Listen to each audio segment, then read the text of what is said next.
Hello बच्चों, तो आप सभी का हमारे इस YouTube चैनल मिशन 2 पे आप लोगों का बहुत बहुत स्वागत है।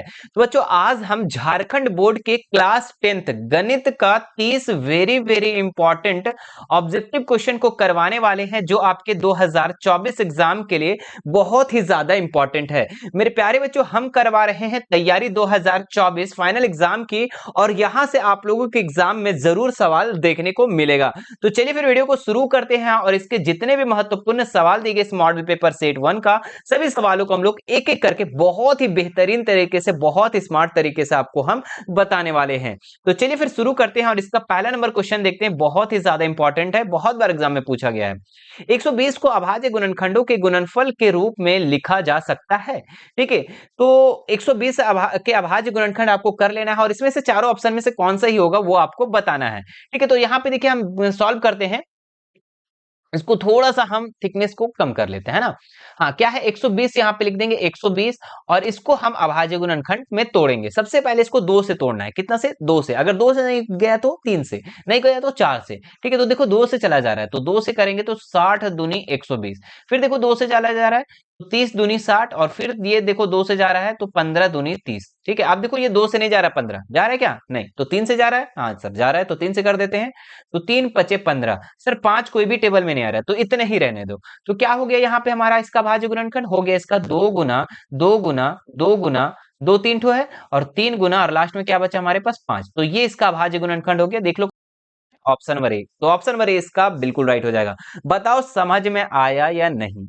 आज जो बच्चे मैथ में बहुत ही कमजोर है, उसको भी आज समझ में आ जाने वाला है, क्योंकि आज हम आपके साथ।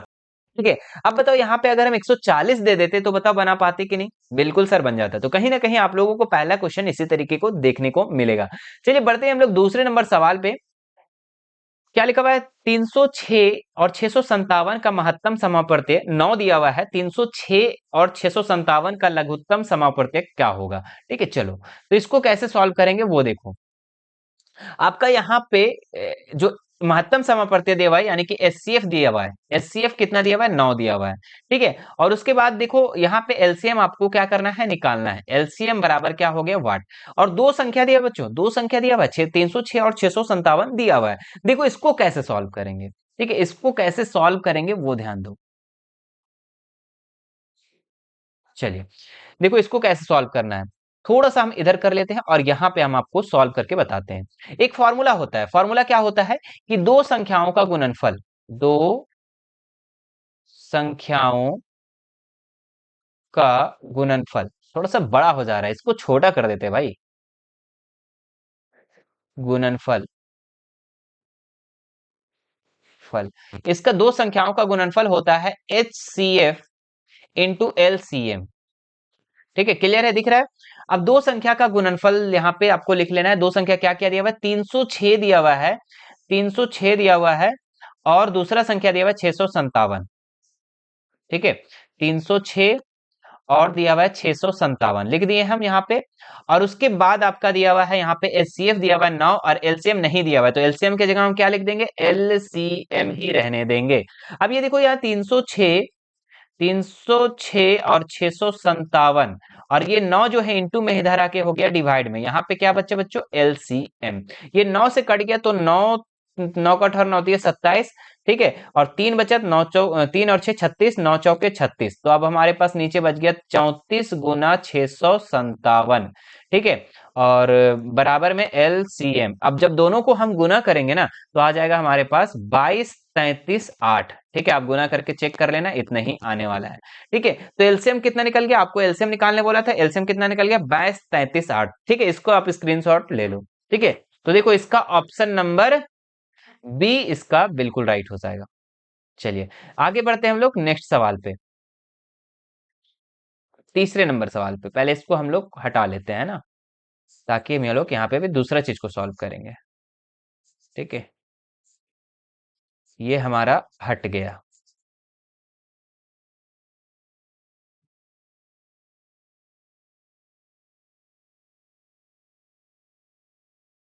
चलिए तीसरे नंबर सवाल देखते हैं। तीसरा नंबर क्या दिया हुआ है, 15 और 25 का एचसीएफ होगा। 15 और 25 का एचसीएफ कैसे निकालना है, आपको यहाँ पे 15 लिख देना है ना, 15 लिख देना है और यहाँ लिख देना है 25 और 15 को यहाँ पे तोड़ देना है। तो कितना से टूटेगा, 3 पचे 15 और 25 को तोड़ेंगे तो 5 गुना 5, जो दोनों में कॉमन मिल गया बच्चों वही उसका एचसीएफ होता है। तो कॉमन क्या मिला, 5, तो 5 इसका एचसीएफ हो जाएगा। ऑप्शन नंबर ए इसका बिल्कुल राइट हो जाएगा। बताओ समझ में आया कि नहीं। एचसीएफ निकालने के लिए आपको क्या करना है कि दोनों में कॉमन ढूंढना है, दोनों में जो हो। तो देखो 15 और 25 में 5 और 5 दोनों में है, तो 5 इसका एचसीएफ हो जाएगा। क्लियर है। चलो आगे बढ़ते हैं हम लोग नेक्स्ट सवाल पे। क्या लिखा है, एक प्रकृत संख्या का अभाज्य गुणनखंड उसके गुणनफलों के क्रम को छोड़ते हुए डैश होता है, तो क्या होता है बच्चों, तो वो अद्वितीय होता है। क्या होता है, अद्वितीय। ऑप्शन नंबर 20 का बिल्कुल राइट हो जाएगा। चलिए आगे देखते हैं हम लोग। 5 नंबर, द्विघात बहुपद होगा जिसके शून्याकों का योग दिया हुआ है √2 और शून्याकों का गुणनफल दिया हुआ 1/3। ठीक है, शून्याकों का योग मतलब कि अल्फा प्लस बीटा दिया हुआ है √2 और अल्फा इंटू बीटा दिया हुआ है 1/3। ठीक है, इसका क्या करना है आपको, द्विघात बहुपद। तो द्विघात बहुपद का एक फॉर्मूला होता है। ठीक है, यहाँ पे हम लिखेंगे। देखो हम आप लोगों को पूरे अच्छे तरीके से सॉल्व करवा दे रहे हैं ताकि आपका ऑब्जेक्टिव के साथ सब्जेक्टिव भी क्लियर हो जाए। अगर आपको इस क्वेश्चन जो है सब्जेक्टिव में पूछ दे तो भी आप बना लो, है ना। तो लिखेंगे द्विघात बहुपद और इसका फॉर्मूला होता है x square minus alpha plus beta और इंटू में एक्स और प्लस में अल्फा इंटू बीटा। ये इसका क्या होता है, फॉर्मूला। ठीक है, तो एक्स स्क्वायर की जगह में एक्स स्क्वायर लिख देंगे। अल्फा प्लस बीटा कितना दिया, √2, तो लिख देंगे यहाँ पे √2 और यहाँ पे क्या है एक्स, तो एक्स लगा देंगे। Alpha into beta 1/3। कोई दिक्कत यहाँ तक का नहीं सर। ठीक है, अब ये जो बटा में है ना, इसको हम लोग को किसी तरीके से हटाना है, तो इसको क्या करेंगे, एलसीएम ले लेंगे सबका। चलो एलसीएम लेंगे तो कितना हो जाएगा हमारे पास, 3 एलसीएम आ जाएगा हमारे पास। ठीक है, थोड़ा सा टेढ़ा लाइन चल गया ना, सीधा क्यों नहीं जा रहा है सर। चलिए, तो 3 हमारा क्या हो गया, एलसीएम हो गया। ठीक है, एक को कितना बार पढ़ेंगे, 3 आएगा तो 3 बार। 3 को एक्स स्क्वायर से गुना करेंगे तो 3x स्क्वायर। ठीक है, माइनस 1 को 3 बार और 3 को √2 से गुना करेंगे 3√2x और प्लस में यहाँ पे 3 को 1 से गुना करें, 1 को 1 से गुना करें 1। ठीक है, बराबर में क्या हो गया हमारे पास, यहाँ पे 0 हो गया। क्या हो गया यहाँ पे, बराबर में 0 हो गया। अब ये 3 जो है ना इधर आके किस में हो जाएगा, इनटू में हो जाएगा। तो हमारे पास सिर्फ का सिर्फ बचेगा 3x square minus 3√2x plus 1 और ये जो 3 है ना इधर आके 0 से मल्टीपल होकर 0 हो जाएगा, खत्म हो जाएगा। तो यहाँ पे क्या बचा हमारे पास, 3x square minus 3√2x plus 1। कहाँ पे है सर, ऑप्शन नंबर बी में। ऑप्शन नंबर बी को फटाक से क्लिक करके आप लोगों को घर आ जाना है ना। चलिए आगे बढ़ते हैं लोग नेक्स्ट सवाल में। क्या दिया है, यदि a x square plus b x plus c के शून्याक अल्फा बीटा हो तो अल्फा प्लस बीटा क्या होगा। एक फॉर्मूला होता है बच्चों, याद रखना कि अल्फा प्लस बीटा का फॉर्मूला होता है -b/a। क्या होता है, -b/a। ठीक है, तो ऑप्शन नंबर ए इसका बिल्कुल राइट हो जाएगा। एक और फॉर्मूला आपको एग्जाम में पूछ सकता है कि अल्फा इंटू बीटा बता दो सर क्या होता है, तो इसका होता है c/a। ठीक है, तो दोनों फॉर्मूला को आप स्क्रीनशॉट ले लो, अच्छे से याद रखना कि अल्फा प्लस बीटा पूछेगा तो -b/a बताना और अल्फा इंटू बीटा पूछेगा तो c/a बताना। क्लियर है। चलो आगे देखते हैं नेक्स्ट सवाल।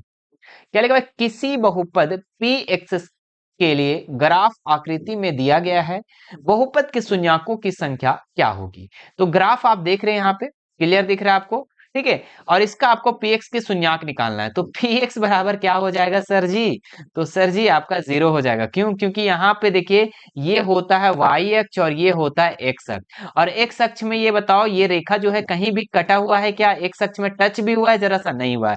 तो जहां टच होगा वही आपका वहां पे 1-2 गिनती होगा, लेकिन यहाँ पे आपको एको बार टच नहीं किया, इसलिए इसका आंसर 0 हो जाएगा। ठीक है, आप लोगों को एक होमवर्क दे रहे हैं। ठीक है, आप लोग अगर दूसरा चैप्टर अच्छे से पढ़े होगे तो उसको बताना। ठीक है, ये आपका एक्स अक्ष और ये आपका हो गया, सॉरी एक्स अक्ष उल्टा बोल दिया, ये आपका हो गया एक्स अक्ष और ये हो गया वाई अक्ष और इस तरीके से आपका बना हुआ है। तो बताओ इसका पीएक्स होगा। यहाँ पे आपको देखना है कि एक्स में कितना बार कटा है, तो कितना बार कटा है बाबू, तो 2 बार कटा है, तो इसलिए इसका px बराबर कितना हो जाएगा, 0 हो जाएगा। और इस जगह पे आप देखो x में 1 को बार नहीं कटा था, अच्छा 0 बोल दिया, सॉरी 0 नहीं, इसका 2 ना होगा जी, जी सर 2 होगा। ठीक है, क्योंकि x बार कितना बार कटा है, 2 बार, इसलिए इसका आंसर 2 होगा। और यहाँ पे एक को बार नहीं कटा था, इसलिए इसका आंसर 0 हुआ। ठीक है, चलिए आगे देखते हैं नेक्स्ट सवाल में लोग। समीकरण युग्म ax plus b1y plus c1 is equal to 0 a2x plus b2y plus c2 is equal to 0। यदि a1 बटा a2 b1 बटा b2 is not equal c2, तो समीकरण का युग्म क्या होगा। ठीक है, तो देखो इसको क्या करना है, आपको याद रखना है, तीन चीज को आपको अच्छे से याद रखना है। ठीक है, तीन कंडीशन को आपको याद रखना है।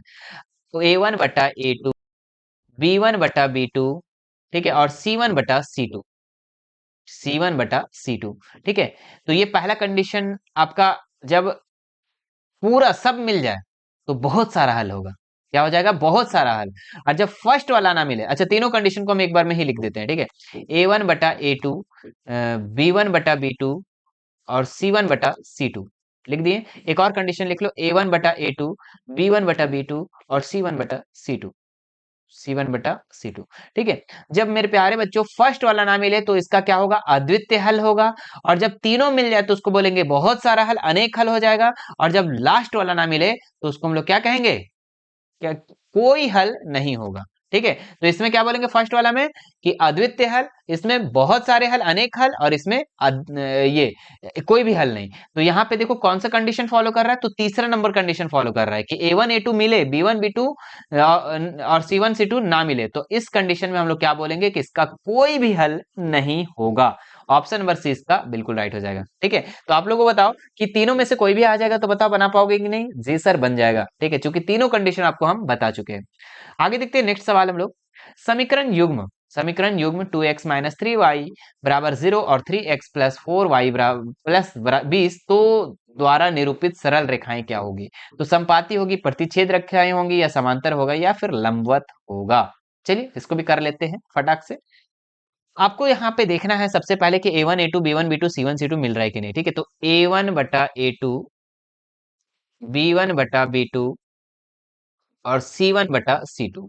ठीक है, देखो A1 कितना है, 2 है, A2 कितना है, A2 3 है। ठीक है, चलो B1 कितना है, B1 के जगह में 3 हो जाएगा, और B2 कितना है, 4 है। ठीक है, यहाँ पे माइनस है, ध्यान रखना। तो मेरे प्यारे बच्चों फर्स्ट वाला ही नहीं मिला, तो सेकंड वाला हम क्यों मिला है, A1 A2 B1 B2 ही नहीं मिला। ठीक है, तो ये क्या हो जाएगा, संपाती या प्रतिच्छेद या समांतर या लंबवत। तो ये क्या हो जाएगा, प्रतिच्छेद हो जाएगा। क्या हो जाएगा मेरे प्यारे बच्चों, प्रतिच्छेद हो जाएगा। तीनों चीज को आप याद रखना कि जब फर्स्ट वाला ना मिले तो आपका प्रतिच्छेद होगा। क्या होगा, प्रतिच्छेद होगा। और जब तीनों मिल जाए तो उसको हम लोग बोलेंगे कि संपाती है।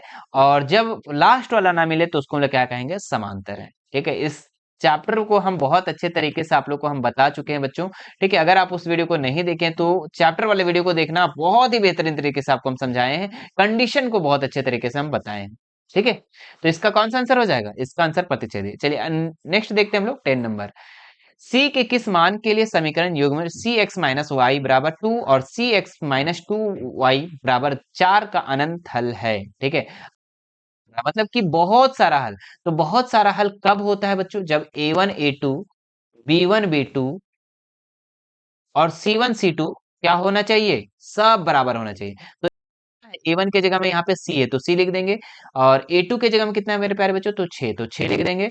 अच्छा B1 कितना है, B1 के जगह में Y के पहले कुछ नहीं है तो 1 हो जाएगा। ठीक है, और B2 के जगह में क्या हो जाएगा, 2 हो जाएगा, और यहाँ पे C1 के जगह में 2 और C2 के जगह में 4। ठीक है, तो देखो इसको काटेंगे तो 1 2। ठीक है, तो मतलब 1/2 हमारा पास B1 और C1 C2 बराबर हो गया। लेकिन A1 A2 को बराबर करने के लिए हम क्या करेंगे, क्या करेंगे, तो यहाँ पे हम C के जगह में हम क्या लिख देंगे, 3, तब हो जाएगा 3 1 का 3, 3 दूनी 6। अब हो गया तीनों बराबर, इसका मतलब कि C का मान कितना होना चाहिए, 3 होना चाहिए। ऑप्शन नंबर ए इसका बिल्कुल राइट हो जाएगा। हमें क्या करना था तीनों को बराबर करना था, इसलिए हम C के जगह में ऐसा मान को रखे कि 1/2 आ गया, है ना। चलो आगे देखते हैं नेक्स्ट सवाल। समीकरण युग्म 2x-y बराबर 5, 3x प्लस 2y बराबर 4 का हल क्या है। ठीक है, चलिए इसको हम सॉल्व कर दे रहे हैं। ठीक है, यहाँ पे कर दे। चलिए इतना दूर तक तो क्वेश्चन दिख ही जाएगा, चलिए दिख गया। तो क्या है हमारा क्वेश्चन, 2x माइनस वाई बराबर 5। ठीक है, और दूसरा समीकरण दिया हुआ है 3 प्लस 2y बराबर 4। ठीक है, देखो कुछ भी बराबर नहीं है, इसलिए हम क्या करेंगे, इसको समीकरण 1 और इसको समीकरण 2 मान लेंगे और इसमें हम गुना कर देंगे। क्या गुना करेंगे, तो देखो ये 2 से यहाँ पर और ये 1 से हम नीचे गुना कर देंगे। ठीक है, तो 2 दूनी कितना हो जाएगा, 4x माइनस 2y और यहाँ पे 5 दूनी 10, मतलब कि सभी को हम 2 से ऊपर वाला को गुना कर देंगे, नीचे को 1 से गुना करेंगे तो सेम संख्या आ जाएगा हमारे पास प्लस 2y और बराबर में 4 एक 4, ये कट जाएगा मेरे प्यारे बच्चों। ठीक है, 2y और 2y प्लस माइनस में कट गया, यहाँ पे 4 3 कितना हो गया 7x और यहाँ पे हो गया 10 4 14, तो x बराबर कितना हो गया मेरे प्यारे बच्चों, तो 14/7 इज इक्वल टू 2। ठीक है, कितना हो गया 2 आंसर हो गया इसका x का मान। अच्छा y का मान कितना होगा, तो इसी समीकरण में आप बैठा दो y का मान, 2x माइनस वाई बराबर 5, इसमें हम लोग 2 का मान बैठा देंगे x के जगह में, तो 2 बैठा देंगे x के जगह में माइनस वाई बराबर 5, तो 2 दूनी कितना हो गया 4, 4 माइनस वाई बराबर 5, तो माइनस वाई बराबर कितना हो जाएगा 5 और ये इधर आके माइनस में 4 हो गया। ठीक है, तो हमारे पास हो गया माइनस वाई बराबर 5 में से 4 गया तो 1 बचा, कितना बचा 1 बचा, लेकिन साइन इधर है इसलिए यहाँ पे माइनस लग जाएगा, तो -1 और 5 इसका आंसर हो जाएगा। कहाँ पे है, -1 और 5, x का मान 5, अच्छा 5 नहीं जी 2 आया था ना, 2, x का मान 2 और y का मान -1, कहाँ पे, option number A, option number A इसका बिल्कुल राइट हो जाएगा। क्लियर है, ठीक है, तो ये हम लोग विलोपन विधि से इसको सॉल्व कर लिए। आगे देखते हैं, वह रैखिक समीकरण युग्म जिसका कोई हल नहीं होता है क्या कहलाता है। ठीक है, तो जिसका कोई हल नहीं होता है, जिसका कोई हल नहीं होता, मतलब कि a1 a2 b1 b2 मिले लेकिन c1 c2 ना मिले, तो उसका कोई हल नहीं होता और वो होता है असंगत। क्या होता है मेरे प्यारे बच्चों, असंगत होता है, ऑप्शन नंबर बी इसका बिल्कुल राइट हो जाएगा। क्लियर है, ठीक है, और अगर आपका A1 A2 B1 B2 नहीं मिलता, C1 C2 मिल जाता, तो उसमें हम लोग का क्या होता, संगत होता फर्स्ट वाले में, और सेकंड वाले में भी आपका होता संगत जब सब मिल जाता, लेकिन जब फर्स्ट वाला मिले सेकंड वाला ना मिले तो हम लोग इसको असंगत कहते हैं। ठीक है, असंगत। आगे देखते हैं नेक्स्ट सवाल, समीकरण युग्म x प्लस वाई बराबर 9 x माइनस वाई बराबर 1 का हल है। ठीक है, तो x प्लस वाई बराबर 9 दिया हुआ है और x माइनस वाई बराबर 1 दिया हुआ है। चलो बहुत अच्छा सवाल है, y कट गया, यहाँ पे हो गया 2x और यहाँ पे 9 और 1 10, तो x बराबर कितना हो गया 10/2, तो 5, x बराबर कितना हो गया 5 हो गया।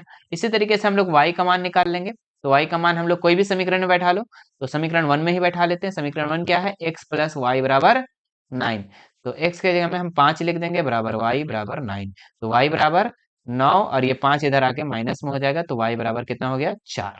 ठीक है, तो x का मान 5 और y का मान 4, यानी कि 5 4, क्या आंसर होगा 5 4, 5 4, option number C, option number C इसका बिल्कुल राइट हो जाएगा। चलिए आगे देखते हैं हम लोग, निम्नलिखित में से कौन सा द्विघात समीकरण है। ठीक है, तो द्विघात समीकरण यहाँ पे आपको बताना है बच्चों कि इनमें से कौन जो है वो द्विघात समीकरण है। तो देखिए इसका जो पहला नंबर आप देखो, चलिए पहला नंबर हम यहाँ पे सॉल्व करते हैं। क्या लिखा हुआ है, x और ब्रैकेट में है x-3, तो x गुना करेंगे कितना हो जाएगा x², और यहाँ पे x को 3 से गुना करेंगे तो 3x। ठीक है, बराबर में इधर x² माइनस 7, तो देखो सबसे पहले देखो ये बराबर का इधर भी प्लस में और बराबर का इधर भी प्लस में x², ये कट गया, यानी कि यहाँ पे x² बचा ही नहीं, कहीं पे बचा x² नहीं बचा, तो जब x² जिसमें नहीं बचता बच्चों वो कभी द्विघात समीकरण होता ही नहीं है, तो ये कट गया, ऑप्शन नंबर ए कट गया। चलिए ऑप्शन नंबर बी को अब चेक कर लेते हैं, इसको हटा करके ऑप्शन बी को चेक करते हैं, ऑप्शन बी है कि नहीं है। तो देखो यहाँ पे x प्लस 1 का whole square plus x² minus 5x है, तो देखो a प्लस बी का होल स्क्वायर क्या होता है, x² प्लस 2ab, 2 इंटू ए के जगह में x और b के जगह में 1 और प्लस 1 का स्क्वायर, ये टूट गया हमारा। अब इधर देख लो, इधर क्या हो जाएगा x² माइनस 5x, तो देखो ये x² प्लस में x² प्लस में ये भी कट गया बच्चों, तो ये भी आपका ऑप्शन नंबर बी भी कट जाएगा। क्यों, क्योंकि यहाँ पे x² बचा ही नहीं। द्विघात समीकरण वो होता है जिसमें स्क्वायर होता है, ठीक है, जिसमें स्क्वायर होता है, अब स्क्वायर वाला बचेगा ही नहीं तो खत्म हो जाएगा। चलिए तीसरा नंबर चेक कर लेते हैं हम लोग। ठीक है, तीसरा नंबर हम लोग चेक कर लेते हैं, इसका तीसरा सही है या नहीं है। चलो, तो a प्लस बी का होल स्क्वायर है यहाँ पे। ठीक है, तो इसको भी हम लोग तोड़ते हैं, तो क्या हो जाएगा x² प्लस 2 इंटू एक्स और प्लस 1। ठीक है, और फिर प्लस बी का स्क्वायर यानी कि 1 का स्क्वायर, फिर बराबर में दे देंगे 2x, 2 को x से गुना करें 2x और माइनस 2 दूनी 3 दूनी 6। ठीक है, हाँ अब देखो इसको अगर आप सॉल्व करेंगे ना, इसको अगर आप सॉल्व करेंगे तो देखो यहाँ पे एक्स स्क्वायर और ये 2x को 1 से गुना करेंगे 2x से 2x कट जाएगा क्योंकि दोनों प्लस में है, तो यहाँ पे क्या बचेगा 1 का स्क्वायर यानी कि 1 और माइनस में 6 है, इधर आके किस में आ जाएगा प्लस में 6 बराबर 0। तो एक्स स्क्वायर प्लस 7, ठीक है, मतलब कि यहाँ पे एक्स स्क्वायर जो है वो आपका बच गया। इसका मतलब कि ये आपका द्विघात समीकरण हो जाएगा, ऑप्शन नंबर सी इसका बिल्कुल राइट हो जाएगा। चलिए आगे देखते हैं हम लोग नेक्स्ट सवाल। चलिए इसको हटा देते हैं। हाँ क्या दिया हुआ है 15 नंबर में, यदि विविक्तर डी 0 से बड़ा है तो मूल होगा। जब डी जो है बच्चों आपका 0 से बड़ा होगा ना, तो वो वास्तविक और भिन्न होगा। क्या होगा उसका आंसर? वास्तविक और भिन्न होगा, मतलब कि वास्तविक होगा और उसका जो मान आएगा, ठीक है, मूल्य आएगा वो भिन्न भिन्न आएगा, मतलब अलग अलग आएगा। ऑप्शन नंबर ए इसका बिल्कुल हट जाएगा। अच्छा डी के बराबर में अगर 0 रहता, अगर डी का मान 0 के बराबर होता तो उसका जो मान आता वास्तविक और समान आता, लेकिन डी जो बड़ा बोल देगा तो वास्तविक और भिन्न हो जाएगा। चलिए आगे देखते हैं नेक्स्ट सवाल हम लोग। द्विघात समीकरण x square plus x minus 1 का मूलों की प्रकृति क्या होगी? चलो इसको निकाल लेते हैं, डी का मान निकाल लेंगे, उसी से हम लोग को मूलों की प्रकृति पता चल जाएगा। तो डी का फॉर्मूला होता है B square minus 4ac, 4ac। तो बी कितना है? देखो इसके आगे a है, इसके आगे b है और इसके आगे c है। तो देखो एक्स स्क्वायर के पहले कुछ नहीं है तो ए 1 हो जाएगा, ठीक है, एक्स के पहले कुछ नहीं है तो 1 हो जाएगा, तो b के पहले क्या है 1, 1 का स्क्वायर माइनस 4 इंटू a के जगह में, a के आगे भी एक्स स्क्वायर के आगे भी कुछ नहीं है तो 1, और c के जगह में देखो -1 है तो -1 लगा देंगे, तो यहाँ पे हो जाएगा 1, और 4 को 1 से गुना करें 4, 4 1 का 4 मतलब प्लस हो जाएगा, +4। तो मतलब कि डी का मान जो आ गया वो कितना निकल गया 5। डी का मान जो निकल गया मेरे प्यारे बच्चों वो 5, मतलब डी का मान जो है ना वो 0 से बड़ा आ गया। इसका मतलब इसका आंसर क्या होगा? वास्तविक और असमान, मतलब भिन्न भिन्न, है ना, असमान भिन्न भिन्न। ऑप्शन नंबर 20 का राइट हो जाएगा। चलिए आगे देखते हैं नेक्स्ट सवाल। X square plus b x plus c बराबर 0 दो भिन्न वास्तविक मूल्य होंगे। तो दो भिन्न वास्तविक मूल्य कब होगा बच्चों? जब d जो होगा 0 से बड़ा होगा। तो d का फॉर्मूला होता है बी स्क्वायर माइनस 4ac। तो ये हो जाएगा आपका आंसर। कहां पे है ऑप्शन? इस तरीके से ऑप्शन नंबर सी है, ऑप्शन नंबर सी इसका राइट हो जाएगा। क्लियर है? चलो आगे देखते हैं नेक्स्ट सवाल हम लोग। द्विघात समीकरण x square minus x plus 3 बराबर 0 का विविक्तर क्या होगा? इसका विविक्तर पूछ रहा है बच्चों, ठीक है, इसका विविक्तर यानी कि डी का मान पूछ रहा है। चलो डी का मान निकाल देते हैं यहाँ पे हम लोग, थोड़ा सा यहाँ करते हैं और डी का मान यहाँ निकालते हैं। तो डी का फॉर्मूला होता है बी स्क्वायर माइनस 4ac, ठीक। बी कितना है मेरे प्यारे बच्चों? तो बी एक्स के पहले कुछ नहीं है तो 1 हो जाएगा, लेकिन माइनस है तो -1 होगा, तो -1 का स्क्वायर -4 इंटू ए के जगह में क्या है देखो, एक्स स्क्वायर के पहले कुछ नहीं है तो 1 लिखेंगे, और सी के जगह में देखो कितना है, सी के जगह में 3 है तो 3 लिख देंगे। तो यहाँ पे हो जाएगा -1 का स्क्वायर 1 और माइनस 4 तिया 12, तो घटाएंगे कितना बचेगा? -11। क्या बचेगा? -11। तो विविक्तर इसका क्या निकल गया? -11 कहाँ पे है? ऑप्शन नंबर डी में है, ऑप्शन नंबर डी इसका बिल्कुल हट जाएगा। बच्चों वीडियो मजा आ रहा है ना, तो एक बार लाइक करेंगे और प्यारा सा कमेंट नीचे जरूर करना कि सर समझ में तो आ रहा है, ठीक है। जो बच्चे फर्स्ट बार देख रहे हैं, जो चैप्टर को कुछ पढ़े ही नहीं है, बस बेगारी किए हैं, उसको तो थोड़ा बहुत तो जरूर समझ में आ रहा है, लेकिन जो पढ़े हैं थोड़ा बहुत तो उसको पूरा क्लियरनेस समझ में आ रहा होगा, है ना। चलो कमेंट करना किसको किसको मजा आ रहा है। यदि द्विघात समीकरण x square minus 4x plus के बराबर 0 का मूल समान है तो के का मान ज्ञात करना है। चलो के का मान ज्ञात करना, जब मूल समान है, मूल समान बोल दिया मतलब कि डी का मान 0 बोल दिया ये, ठीक है। चलो इसको थोड़ा सा हम ना इधर बना देते हैं, इसको हटा देते हैं, हट गया हट गया हट गया, और यहाँ पे हम लोग बना देते हैं, ठीक है। मूल समान बोला मतलब कि डी बराबर क्या बोल दिया? 0 बोल दिया, ठीक है। डी बराबर क्या बोल दिया? 0 बोल दिया, तो इसका फॉर्मूला हो जाएगा, डी का formula B square minus 4ac बराबर 0। तो देखो बी के जगह में क्या है बच्चों? 4, तो लिख देंगे 4 का स्क्वायर। कितना लिख देंगे? 4 का स्क्वायर, माइनस में है माइनस में 4 का स्क्वायर, 4 इंटू ए के जगह में कितना लिखेंगे? ए, एक्स स्क्वायर के पहले कुछ नहीं है तो 1, और इंटू सी के जगह में कितना है? के, तो के लिख देंगे बराबर 0। तो 4 का स्क्वायर तो कितना हो जाएगा? 16 माइनस 4 एका 4, और अच्छा 4 एका 4, 4 को के से गुना करेंगे 4 के बराबर 0। तो -4 के बराबर ये 16 जो है बच्चों इधर आके माइनस में 16 हो जाएगा, तो ये माइनस से माइनस कैंसिल हो जाएगा, तो के बराबर 16/4, 4 से कट जाएगा तो के बराबर 4 आ जाएगा। ना आ जाएगा 4 चौके 16, 4 इसका आंसर हो जाएगा। कहाँ पे है बच्चों ऑप्शन? तो ऑप्शन यहाँ पे देख सकते हैं, option number A, option number A इसका बिल्कुल राइट हो जाएगा। जो के का मान आएगा ना, 4 आएगा। आगे देख बाबू, आगे देखो कौन क्वेश्चन दिया हुआ है। क्या है? द्विघात समीकरण x square minus 5x plus 6 बराबर 0 मूल ज्ञात करना है। चलो, मूल कैसे निकलेगा? चलो इसको भी हम लोग सॉल्व करते हैं, ये साइड करके। हटा दे इसको। जी सर, नहीं हटाएंगे तो बनेगा, बनाएंगे कहाँ आप? तो इसको हम लोग हटा देते हैं, हटा दिए, है ना। चलो, क्या है? X square minus 5x plus 6 का मूल्य ज्ञात करना है। चलो यहाँ पे बनाते हैं एक्स स्क्वायर माइनस 5x और प्लस में 6 बराबर 0। फर्स्ट लास्ट को गुना करेंगे बच्चों, फर्स्ट लास्ट को क्या करेंगे? गुना करेंगे। कितना हो जाएगा? 6x square. 6x स्क्वायर को हम लोग ऐसा तोड़ेंगे, 6x स्क्वायर को ऐसा तोड़ेंगे कि जोड़ने घटाने में हमारे पास कितना चाहिए? 5x आना चाहिए। ठीक है, तो इसको क्या करेंगे? 2x गुना 3x, 2 तिया 6x स्क्वायर, और 2 और 3 को गुना जोड़ेंगे तो 5 आ जाएगा। चलो लिखते हैं यहाँ पे एक्स स्क्वायर माइनस, सबसे पहले इसको कैसे लिखे कि माइनस में आ जाए, तो माइनस में 2x भी लिख देंगे और माइनस में 3x भी लिख देंगे, तो माइनस माइनस प्लस हो जाएगा, और 2 3 5x। ठीक है, लेकिन साइन माइनस करेगा, प्लस में 6 बराबर 0। अब देखो इन दोनों को एक साथ जोड़ेंगे, मतलब एक साथ लगाएंगे, मतलब दोस्ती बना देंगे इन दोनों को, और इन दोनों को दोस्ती बना देंगे। और दोनों में हम क्या करेंगे? कॉमन निकालेंगे। तो दोनों में देखो कॉमन क्या है? x है, तो अंदर में क्या बचा? x और माइनस, यहाँ से x निकल गया तो 2 बचा, माइनस यहाँ पे 3 निकाल दो बाहर, तो यहाँ पे क्या बचा? x, और यहाँ पे 3 जब निकल गया तो यहाँ पे क्या बचा? 2 बचा, बराबर में 0। ठीक है, 3 दूनी 6। अब देखो यहाँ पे जो मिल गया बच्चों, जो बीच वाला है ना, हर हाल में बराबर आना चाहिए। अगर नहीं आएगा तो गलत हो जाएगा, है ना, गलत हो जाएगा। बीच वाला है जो बराबर आना चाहिए। तो यहाँ पे एक चीज जो हो गया, x माइनस 3 एक जगह लिख देंगे, और जो मिल गया उसको हम एक जगह लिख देंगे, बराबर में 0। तो देखो x माइनस 3 बराबर 0, और इधर एक लाइन दे देंगे x माइनस 2 बराबर 0। ठीक है, मतलब कि दोनों बराबर में हम 0 मान लेंगे। तो x बराबर कितना हो गया? 3, और x बराबर 1 हो गया 2। तो 3 और 2 इसका आंसर हो जाएगा। कितना हो जाएगा? 3 और 2 कहाँ पे है? ऑप्शन नंबर बी है, ऑप्शन नंबर बी इसका बिल्कुल राइट हो जाएगा, 3 और 2।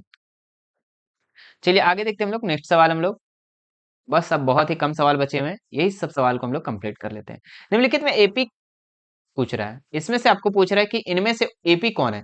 तो एपी वो होता है बच्चों जिनका जिनका डिफरेंस जो है वो बराबर होना चाहिए। कितना होना चाहिए? डिफरेंस जो है वो बराबर होना चाहिए। तो देखो 2 4, देखो क्या हो रहा है?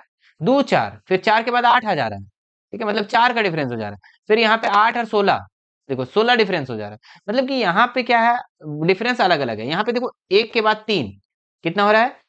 1 के बाद 3, उसके बाद 3 के बाद 5, और 5 के बाद फिर 7, मतलब कि दो दो का अंतर हो रहा है ना, दो का अंतर, दो का अंतर और दो का अंतर। ठीक है, तो ऑप्शन नंबर 20 का बिल्कुल राइट हो जाएगा। चलिए आगे देखते हैं हम लोग, नेक्स्ट सवाल 22 नंबर, क्या लिखा हुआ है? 2 7 12 का 10वां पद क्या होगा? ठीक है, तो सबसे पहले जो दिया है वो लिख लेते हैं हम लोग। A1 दिया हुआ है, कितना दिया हुआ है?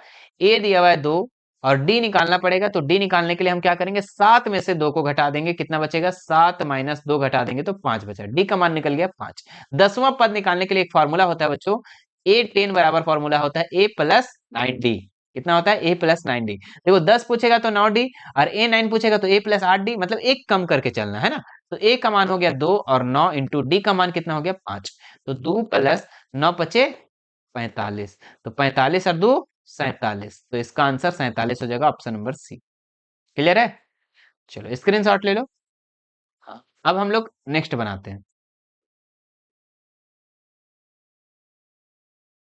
चलिए, क्या लिखा हुआ है? 2 अंकों वाली कितनी संख्याएं जो है वो 3 से विभाज्य है। ठीक है, तो 2 अंक जो है बच्चों आपका कहां से स्टार्ट होता है? 10 से स्टार्ट होता है ना। और कितनी संख्या विभाजित है, तो और खत्म कहां होता है? 99 तक। तो क्या 10 2 से कटता है? नहीं, 3 से कटता है? नहीं कटता है। तो कितना कटता है बच्चों? तो सबसे पहला जो दो संख्या है आपका 12 से कटता है, फिर दूसरा संख्या आपका 15 कटेगा, फिर 18 कटेगा। इस तरीके से डॉट डॉट डॉट होके ये 99 भी 3 से कटेगा। ठीक है, 3 से 12, 15, 18, फिर लास्ट वाला 99। तो यहाँ पे ए आपका हो गया 12, डी हो गया आपका 15 में से 12 घटाएंगे तो 3। ठीक है, और आपको कितनी संख्या विभाजित, मतलब एन का मान यहाँ पे आपको क्या करना है? फाइंड करना है। और आपका ए एन भी दे रखा है, ए एन कितना दिया हुआ है? 99। चलो अब बनाते हैं, इसको सॉल्व करते हैं। फॉर्मूला एक होता है बच्चों, फॉर्मूला आपको याद रखना है। फॉर्मूला होता है ए एन बराबर a plus n minus 1 into d. ठीक है, तो ए एन कितना दिया हुआ है? 99, और ए कितना दिया हुआ है? ए की जगह में हम 12 लिख देंगे, प्लस n नहीं दिया हुआ है, n की जगह में n, और d कितना दिया हुआ है, 3 दिया हुआ है। ठीक है, तो 99 और ये 12 इधर प्लस में है तो इधर आके माइनस में हो गया, है ना, बराबर 3n-1। अच्छा, 1 कैसे होगा जी, 1 नहीं ना होगा, कितना होगा, 3 को n से गुना करें 3n, 3 को 1 से गुना करेंगे तो 3। ठीक है, अब 99 में से हम 12 को घटाते कितना बचता है, 9 में 2 गया तो 7, और 9 में 1 गया तो 8। ठीक है, 87 हो गया, और यहाँ पे हो गया हमारे पास 3n-3। ये 3 जो है माइनस में इधर आके किस में हो जाएगा, प्लस में, तो 87 प्लस 3 बराबर 3n। ठीक है, तो 90 बराबर 3n, 3 से ये कैंसिल हो जाएगा तो कितना हो जाएगा, 90/3 बराबर n, तो 9 से कटेगा तो कितना, 30। कितना आंसर हो जाएगा, 30, 3 तिया 90 ना, 3 30 से है 90। ठीक है, 3 तिया 9, तो 30 इसका आंसर हो जाएगा। कितना हो जाएगा, 30, ऑप्शन नंबर बी इसका राइट हो जाएगा। ठीक है, स्क्रीनशॉट ले लो। चलो आगे देखते हैं नेक्स्ट सवाल। 0 और 50 के बीच विषम संख्याओं का योग कितना होगा, 0 और 50, तो 0 और 50 के बीच की विषम संख्या, चलो बनाते हैं। देखो 0 और 50 के बीच अगर हम लोग देखें बच्चों, तो विषम संख्या आपका स्टार्ट होता है 1, 3, 5 डॉट डॉट डॉट डॉट, और लास्ट वाला 50 तो सम संख्या है, तो 49 जो है ये विषम संख्या है। ठीक है, तो आपका यहाँ पे ए दे दिया है 1, डी दे दिया है आपका 3 में से 1 घटाएंगे तो 2, और एन यहाँ पे आपको निकालना है, कितनी संख्या है ना, तो एन आपको यहाँ पे निकालना पड़ेगा, और उसके बाद आपका यहाँ पे एन निकालना पड़ेगा, और यहाँ पे आपका ए एन दे रखा है, एन कितना दिया हुआ है, 49। ठीक है, चलो इसको यहाँ पे हम बनाते हैं। ठीक है, कैसे बनेगा ये, हाँ, इसमें आपको सबसे पहले एन का मान निकालना है ना, तो ए एन का फॉर्मूला में हम लोग एन का मान निकालेंगे, तो ए प्लस n-1 इंटू डी। ठीक है, तो ए एन कितना दिया हुआ है, 49 की जगह हम 49 लिख देंगे, बराबर ए कितना दिया हुआ 1 प्लस एन, एन कितना दिया हुआ है, तो एन नहीं दिया हुआ है सर, तो एन की जगह में एन लिख देंगे, डी का मान की जगह में 2 लिख देंगे। ठीक है, तो 49 और ये एक इधर है, तो आपका घट जाएगा बच्चों, चूंकि प्लस में है तो 48 पहले नहीं लिख दो जी, स्टेप जंप क्यों करते हो, क्योंकि आपको हम ऑब्जेक्टिव के साथ सब्जेक्टिव भी ना सिखा रहे जी, हाँ सर, तो 1 बराबर, ये n को 2 से गुना करेंगे तो 2n, और 2 को 1 से गुना करेंगे तो 2। 49 में 1 घटाएंगे तो कितना बचेगा, 48 बचेगा। ठीक है, और 2n-2। ठीक है, तो ये -2 इधर आके किस में हो जाएगा, प्लस में हो जाएगा। ठीक है, तो 48 प्लस 2 बराबर 2n। ठीक है, तो 50 कितना निकल गया, 50 2n, तो ये 2 से कट जाएगा तो कितना हो जाएगा, n बराबर 25। कितना निकल गया, n बराबर 25। अब जब n का मान निकल गया तो इसका आपको क्या करना है, इसका योग को निकालना है। ठीक है, तो योग हम लोग यहाँ पे निकाल देते हैं, योग। चलो थोड़ा सा कलर इसको चेंज कर देते हैं, योग। एस एन का फार्मूला होता है बच्चों n/2n, है ना, तो लंबा फार्मूला होता है, इसको हम छोटा फार्मूला से करते हैं, n/2 और ए प्लस एन। ठीक है, इसका एक फॉर्मूला होता है, इस पे बैठाते हैं, तो एन कितना है, 25/2, और ए का मान कितना है, ए का मान 1 है, और ए एन का मान कितना आया था, 49। ठीक है, चलो, तो 25/2 हो जाएगा, और यहाँ पे हो जाएगा 50, 25 से कट गया, और 25 को गुना कर देंगे तो हो जाएगा 625। तो इसका सम जो हो जाएगा बच्चों, इसका विषम संख्याओं का योग जो हो जाएगा वो 625 हो जाएगा। ठीक है, तो ऑप्शन नंबर सी इसका बिल्कुल राइट हो जाएगा। कितना हो जाएगा, सी। ठीक है, आप लोग उतारना चाहते हैं तो एक बार आप यहाँ से उतार सकते हैं, उतार लिए। चलो आगे देखते हैं, सभी वृत्त क्या होते हैं, तो सभी वृत्त जो होते हैं बच्चों वो होते हैं समरूप, ऑप्शन नंबर 20 का बिल्कुल राइट होगा, चाहे छोटा वृत्त चाहे बड़ा वृत्त, सभी वृत्त समरूप होते हैं। आगे देखो यहाँ पे नेक्स्ट सवाल, इसको हटा देते हैं।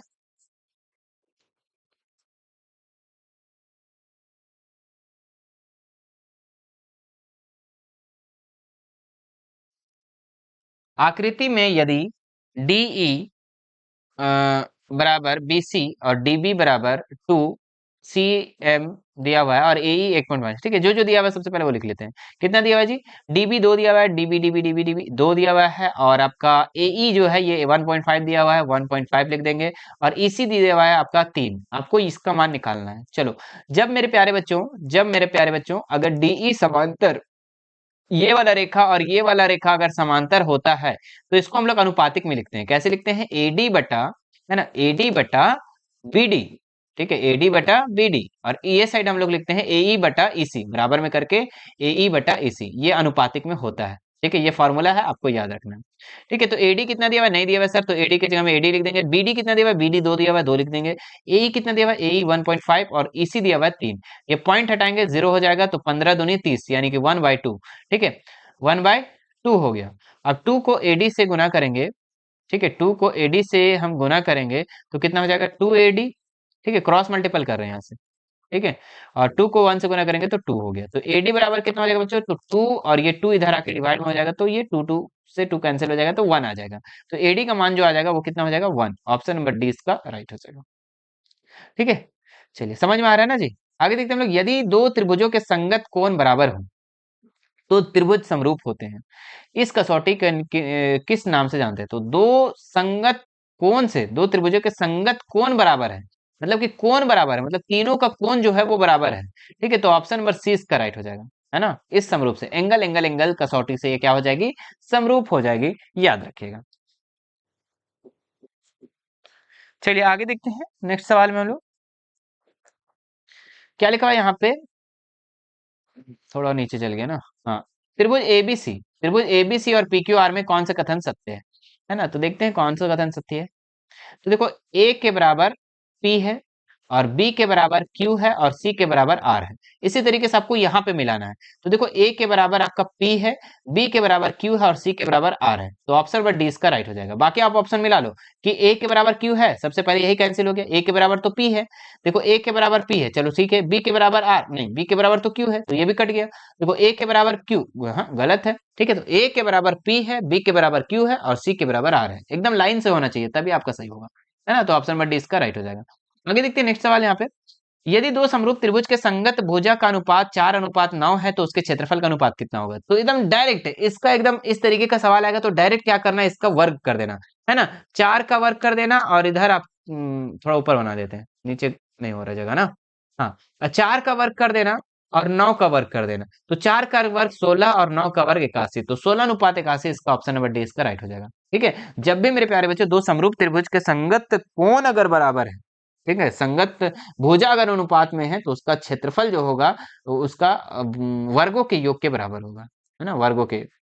एक समबाहु त्रिभुज की भुजा 2a है। अगला क्वेश्चन, एक समबाहु त्रिभुज की भुजा 2a है तो शीर्षलंब की लंबाई क्या होगी। ठीक है, देखो इसको कैसे बनाएंगे आप लोग। ठीक है, इसका जो आंसर जो हो जाएगा ना, इसका एक फॉर्मूला ही होता है, शीर्षलंब की लंबाई। अगर समबाहु त्रिभुज है ना, समबाहु त्रिभुज मतलब कि तीनों भुजा बराबर, तो समबाहु त्रिभुज में तीनों भुजा अगर बराबर है तो उसकी शीर्षलंब की लंबाई जो हो जाएगा ना बच्चों, ये हो जाएगा √3a। ठीक है, ये फॉर्मूला होता है, तो याद रखना इस चीज को। ऑप्शन नंबर ए इसका बिल्कुल राइट हो जाएगा। तो ये था मेरे प्यारे बच्चों आप लोगों का 30 महत्वपूर्ण सवाल। मुझे आशा है कि आपको पूरे अच्छे से ये पूरे समझ में आ गया होगा। और ये मैथ का, ये गणित का पहला सेट था। ठीक है, इसमें से आप लोगों को 30 क्वेश्चन को करवा दिए। ठीक है, बाकी आप लोगों का सेट 2 भी आएगा बहुत जल्द। ठीक है, तो आपको कमेंट नीचे करना है कि आपको वीडियो कैसा लगा। ठीक है, चलिए फिर मिलते हैं नेक्स्ट वीडियो में। और मेरे प्यारे बच्चों, अगर अभी तक हमारे चैनल को सब्सक्राइब नहीं किए हैं, ठीक है, तो सब्सक्राइब जरूर कर लेंगे और घंटी वाले बटन को भी जरूर दबा लेना ताकि मेरी नई वीडियो जैसे आपके पास नोटिफिकेशन चला जाए। ठीक है, बाकी अगर आप हमसे जुड़ना चाहते हैं तो हमारे Instagram, Telegram, WhatsApp group, WhatsApp channel से जुड़ सकते हैं। ठीक है, जिसका लिंक मैं डिस्क्रिप्शन में दे रखा हूँ। मिलते हैं नेक्स्ट वीडियो में। Thank you so much.